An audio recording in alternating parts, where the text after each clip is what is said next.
président peut constituer une nouvelle majorité et au pire des cas, on peut dissoudre l'Assemblée. Avoir des parlementaires qui manquent du respect en permanence au chef de l'État. Le FCC, c'est un mouvement dans lequel 2-3 personnes parlent au nom de tout le monde, sans les consulter. Légalement, d'abord, le FCC n'existe pas sur le plan du droit.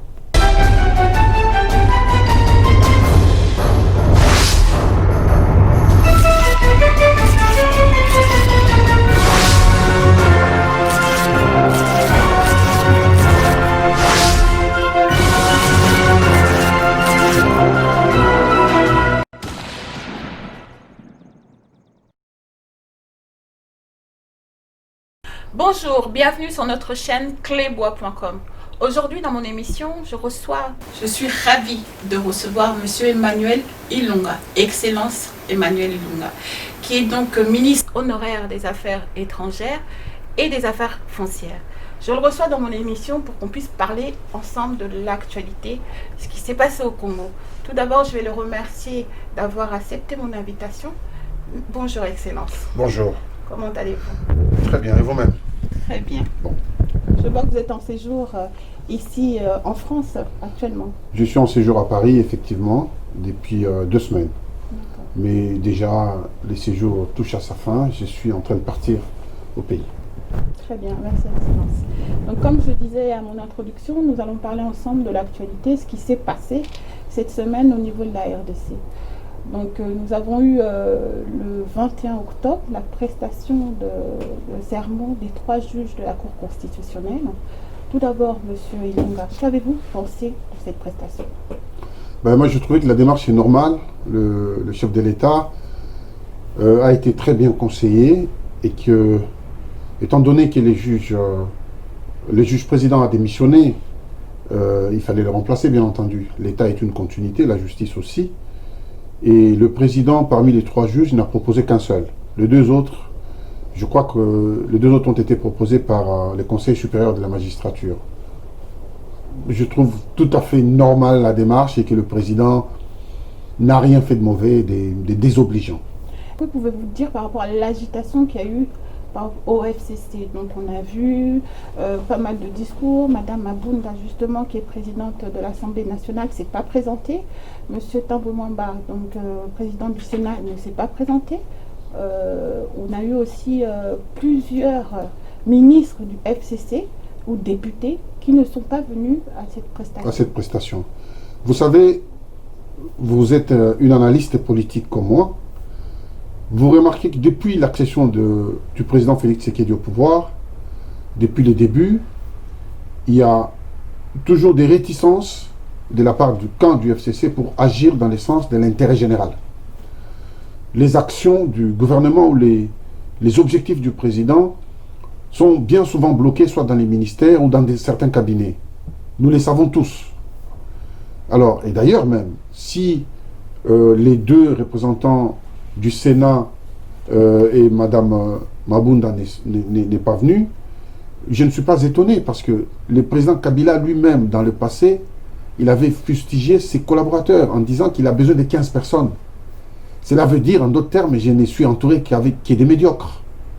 C'est ce que ça veut dire. Oui, mais parce que si le président lui-même de la République dit si j'avais 15 personnes, j'aurais changé l'avenir du Congo. Cela veut dire aujourd'hui, j'ai que des médiocres, donc c'est pour ça que je ne change pas l'avenir du Congo. Mais cet ordre vient bien. D'une personne. Vous ne pensez pas que Mme Mabunda aurait pris mais du coup, les mêmes personnes qui ont été, à la limite, entre guillemets, décriées par leur chef, ce sont les mêmes personnes qui ont boycotté l'action les jours de la cérémonie. Donc je ne suis pas surpris, moi, personnellement. Je ne suis pas étonné. Parce qu'ils ne sont pas au service de la nation. Ils sont aux ordres d'une structure.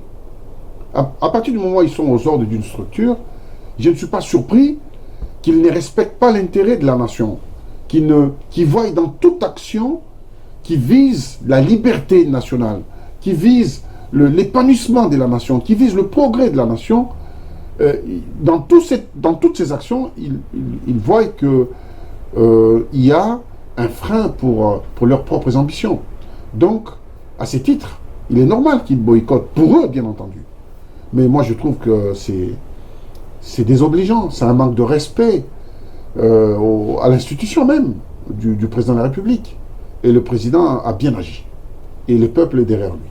Très bien. Merci beaucoup, Excellence, pour votre analyse. On va donc passer après cette prestation de serment. On a eu donc un mot du président disant qu'il allait s'adresser à la nation le 23 octobre. Donc 2 jours après, un vendredi.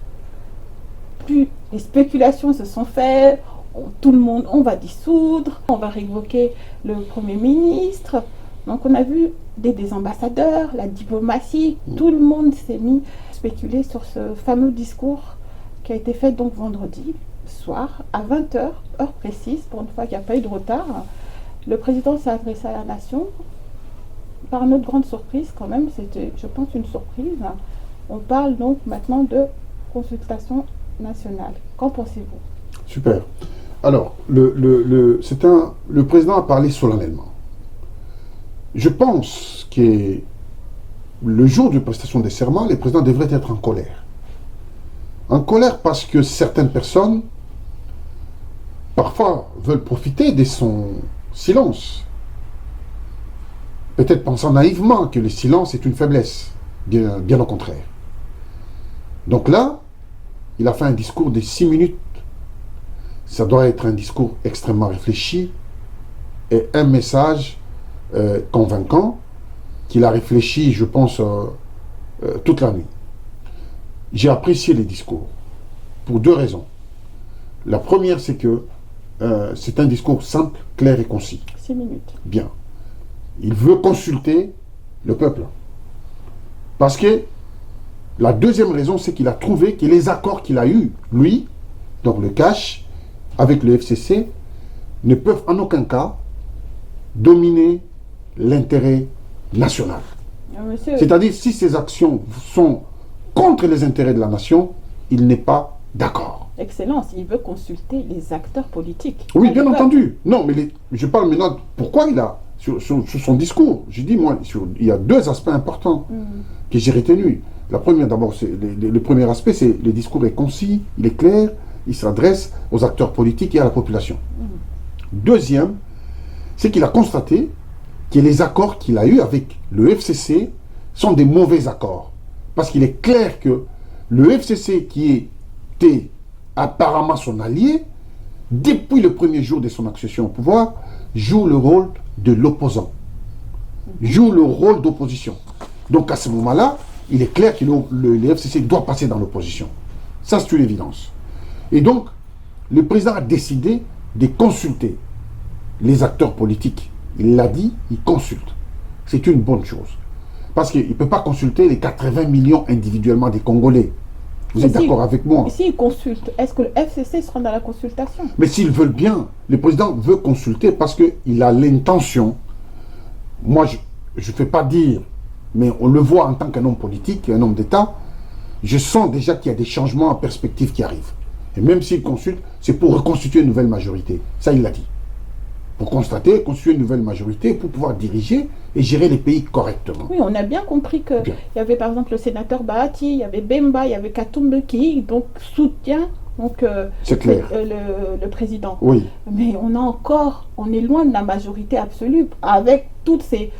Même si on a Cash, UNC, avec tous ces 3, on n'a pas encore une majorité. Oui, le bien, FCC a encore la majorité. Bien, mais il y aura, si le FCC au FCC tout seul, il y a le PPRD qui n'a que 55 députés, ce qui est beaucoup, 55 ou 52 députés. Hein. Beaucoup de gens ne savent pas. J'avais toute la liste, mais j'ai en mémoire comme ça. Donc je pense que le président peut constituer une nouvelle majorité, et au pire des cas, on peut dissoudre l'Assemblée. Hein. Il a le pouvoir régalien de le faire, la Constitution le lui reconnaît. Il peut le faire. Parce qu'il ne peut pas gouverner, diriger un pays avec des dissensions à tous les niveaux. Avec des gens qui ne veulent pas du tout sa réussite. À commencer par le Sénat.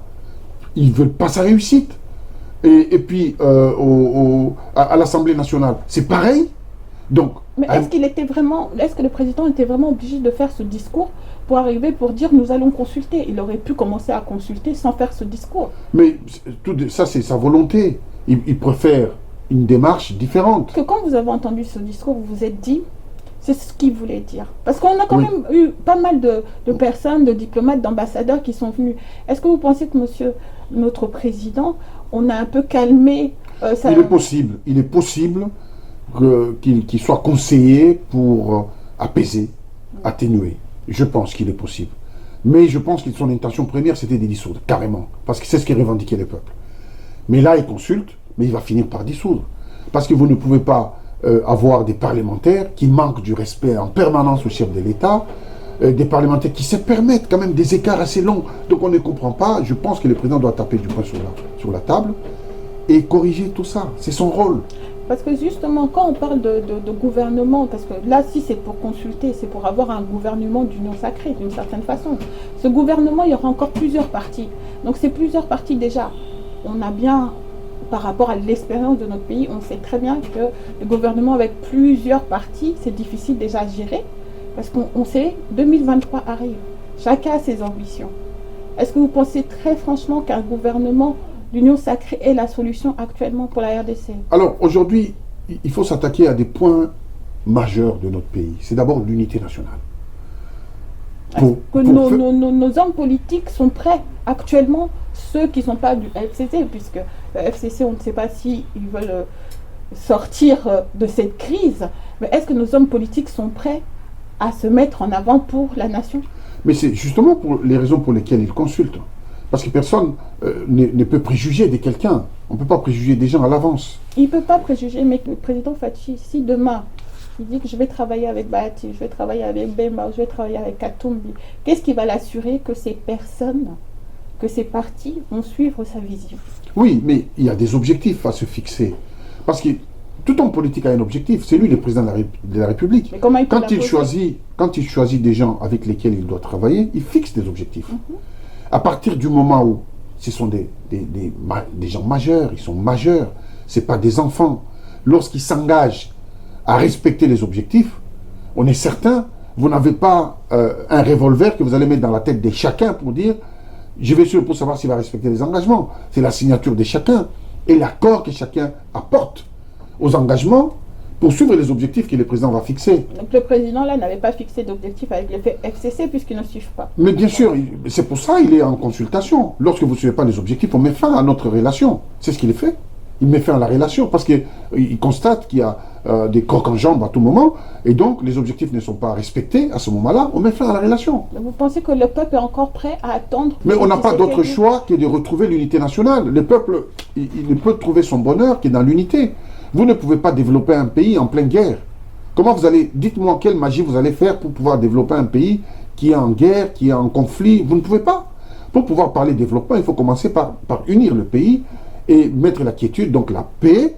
À partir de ce moment, vous pouvez penser au développement. Mais vous ne pouvez pas le faire avant. Et donc la démarche qu'il mène, c'est ça la démarche logique. C'est-à-dire rassembler d'abord la classe politique qui est divisée. C'est possible. Parce que nous tous, nous aimons le Congo, mais il est possible qu'autour des grands objectifs, qu'on soit d'accord. Si on se met d'accord, on commence à travailler dans la même direction, à ce moment-là, on peut parler développement du pays.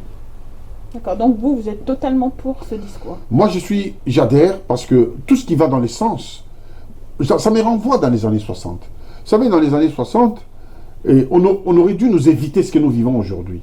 Si nos aînés, entre guillemets, étaient aussi sages, n'est-ce pas? Mais pour la plupart, chacun avait son orgueil personnel. Lumumba avait ça, Kasavubu ne veut pas. L'un veut ça, Mobutu ne veut pas.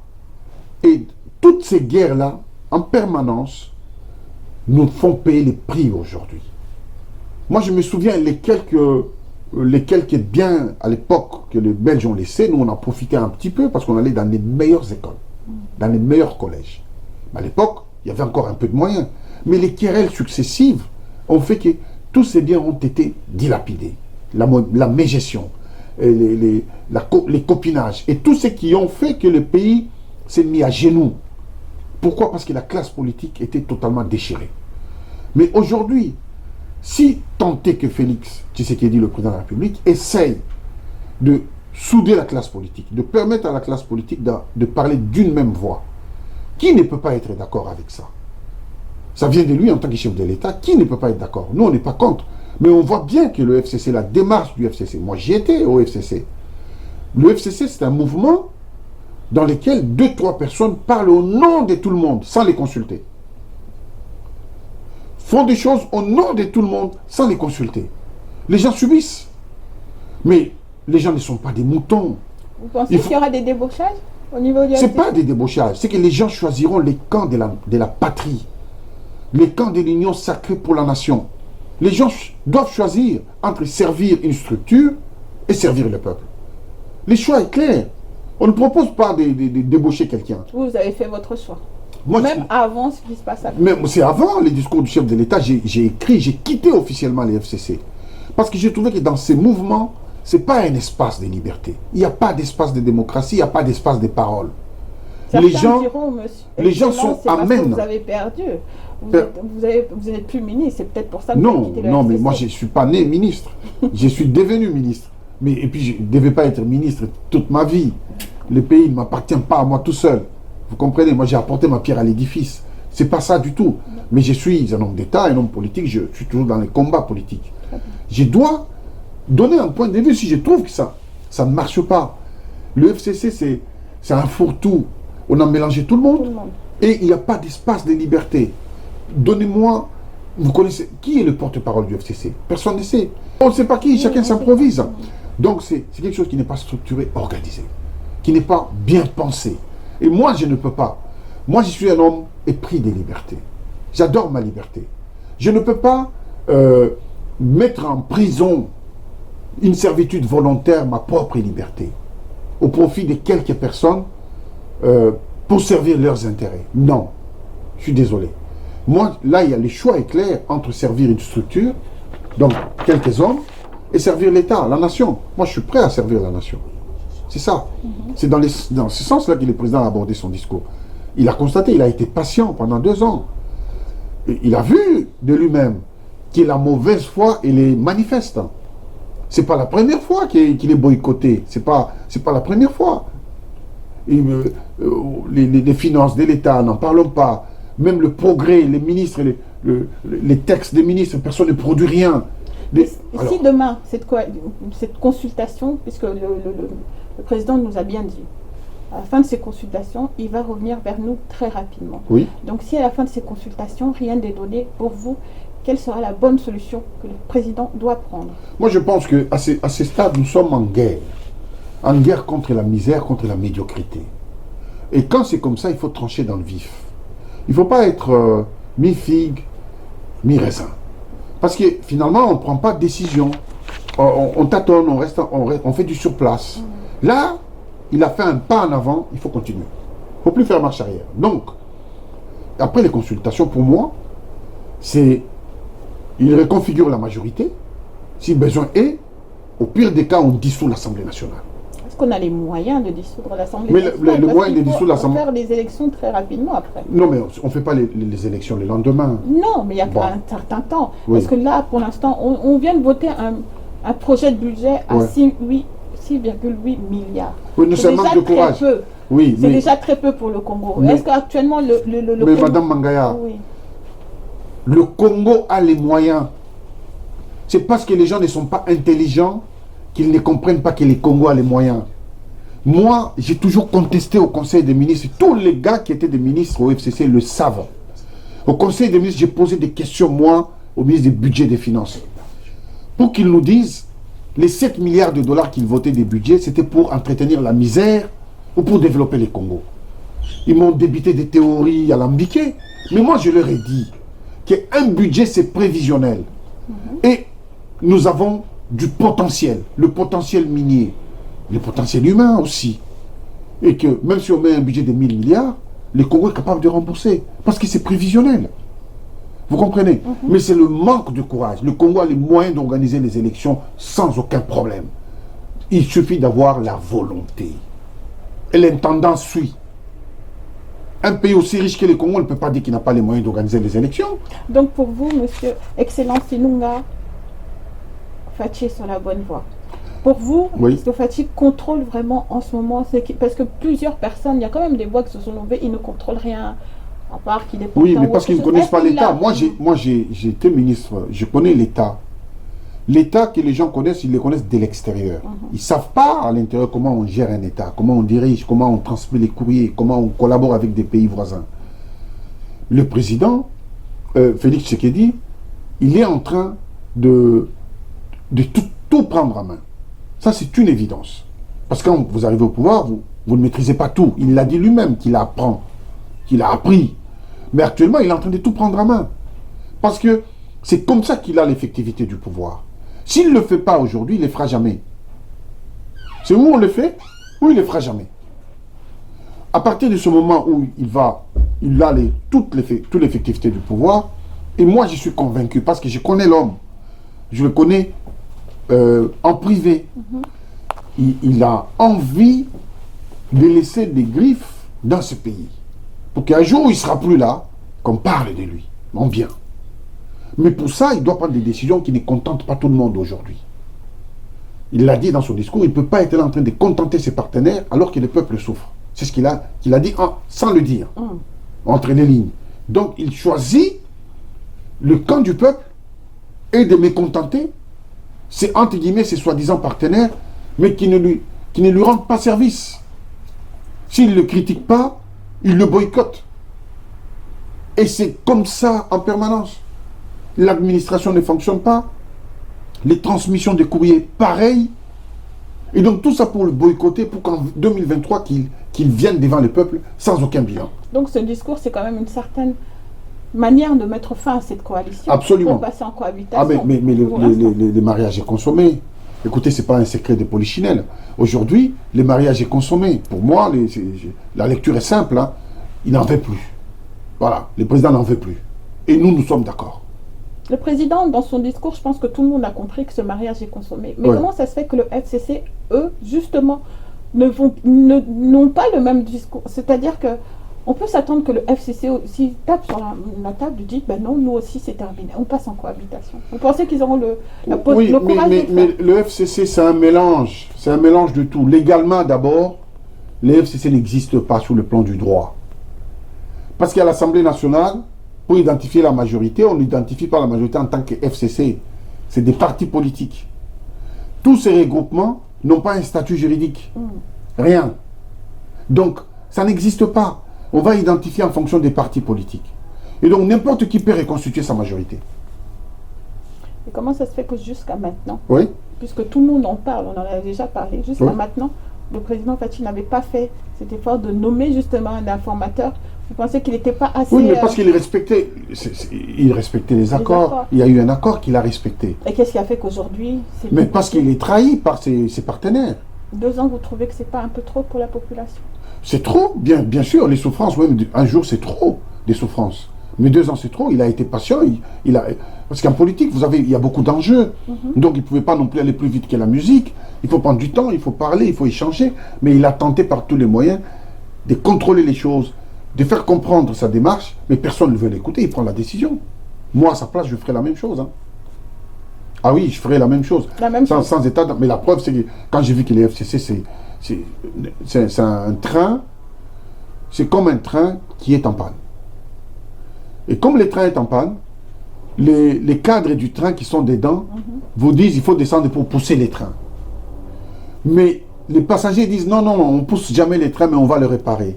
Ils disent non, il ne faut pas les réparer, il faut pousser. Alors les gens ont décidé de quitter et de marcher à pied. Ils vont arriver à destination avant même que les trains ne bougent. Et les trains, des années, restera toujours au même endroit. C'est ça, le FCC. Très bien. Pour conclure, pour le discours du président, Excellence, je ne sais pas si c'est un conseil que vous pouvez donner, mais qu'est-ce que vous pouvez nous faire comme résumé, vous, par rapport à ce discours? Alors, moi je vais dire ceci à mes compatriotes. Beaucoup de nos compatriotes ne connaissent pas très bien l'histoire de notre pays. C'est vrai, lorsque ça s'est passé dans les années 60, moi-même, en 1960, je n'étais pas né. Mais nous avons eu la chance de vivre un président qui est déjà mort, paix à son âme, le président Mobutu.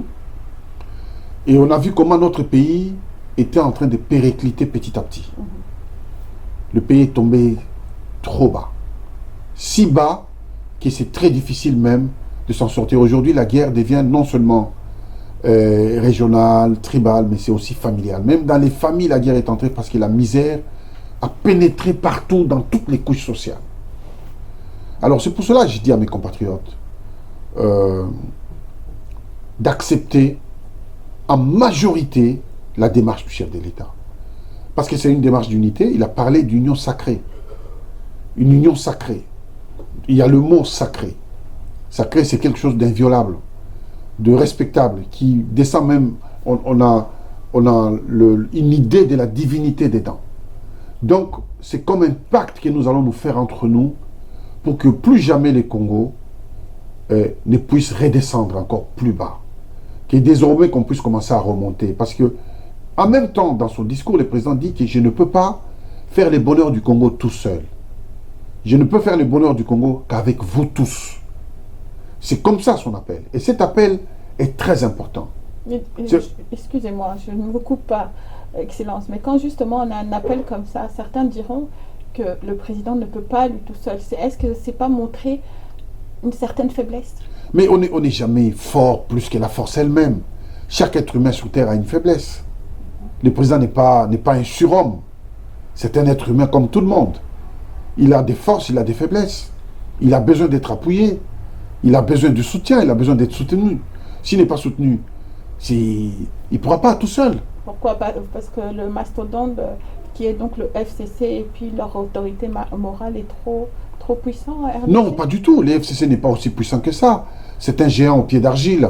Moi, je ne crois pas que le FCC est puissant. Non, le FCC, c'est un géant au pied d'argile. Moi, je pense que le Congo est puissant. La nation est puissante. C'est le peuple qui doit mener cette bataille. Alors, quand le président s'adresse, il se retourne envers son peuple, il a totalement raison. C'est comme ça qu'on va y aller. Et même, je dirais, et d'ailleurs, j'ai vu quelques publications sur Martin Fayulu, qui est d'accord avec les discours du chef de l'État. Moi, je m'en réjouis énormément. Je m'en réjouis énormément. Jean-Pierre Bemba, Moïse Katumbi. Je vais plus loin. Dans mon discours, j'ai appelé même Ngwanda. Certaines personnes ont protesté. J'ai dit oui. Le Congo a besoin de tout le monde. Le président Félix Tshisekedi a besoin aujourd'hui de tout le monde. Commencer déjà à exclure, c'est dangereux. Autant réunir les gens, les mettre autour de la table pour les faire travailler dans l'intérêt du Congo. C'est la seule voie de sortie qui peut nous permettre de commencer à monter dans les hauteurs. Sinon, c'est très compliqué. C'est pour ça que je soutiens encore une fois l'appel qui a été lancé par les chefs de l'État. Très bien. Donc, comme je disais à l'introduction, on est vraiment venu parler du discours, on est vraiment venu parler de l'appel du chef de l'État. On est presque arrivé à la fin de notre émission. La semaine prochaine, je pense que dans les 10 jours, je pense qu'on aura donc la fin de ces consultations. Est-ce que vous-même, vous irez sur Kinshasa pour aussi donner... dire que vous êtes là et que... Ah oui. Ah oui, j'aimerais bien participer. Je vais aller à Kinshasa. Je pars, je suis sur la pointe de pied. Je pars peut-être dans 3-4 jours. Je serai à Kin, effectivement. Mettre votre pierre à l'édifice aussi? Bien sûr. Vous dites c'est le moment? Bien sûr. Quand il faut construire, il faut être présent. Il faut être dans les constructeurs. Moi, je veux bien être parmi les constructeurs. Un bon maçon, c'est celui qui dort pas, qui est debout, qui vient avec sa truelle, qui apporte sa pierre à l'édifice. D'accord. Ouais. Très bien. Merci, Excellence. Je ne vais pas vous prendre trop de temps. On reviendra ensemble pour parler d'autres actualités. Je viendrai vous voir à Kinshasa aussi pour qu'on puisse parler autre chose. Et un autre sujet qui passe aussi, que Minouembwe. Bon, aujourd'hui, on ne va pas en parler. Moi, je remercie donc les personnes qui ont suivi notre émission ensemble, qui ont suivi donc l'appel de l'Excellence Emmanuel Ilunga. Avez-vous un mot de la fin à dire, Excellence? Oui, bien entendu. Donc encore une fois, moi j'appelle nos compatriotes à la raison.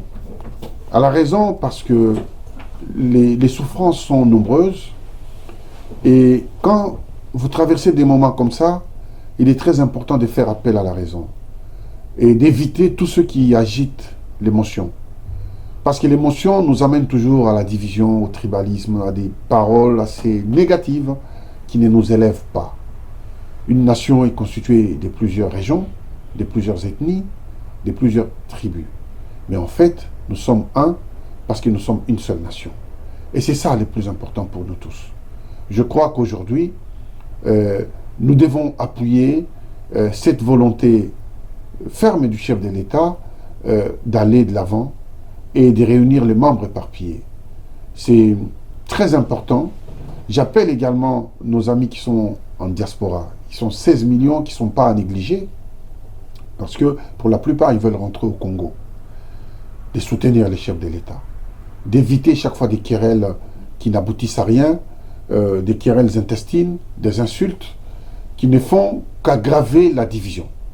Alors que, au fond de nous tous, nous chérissons l'unité.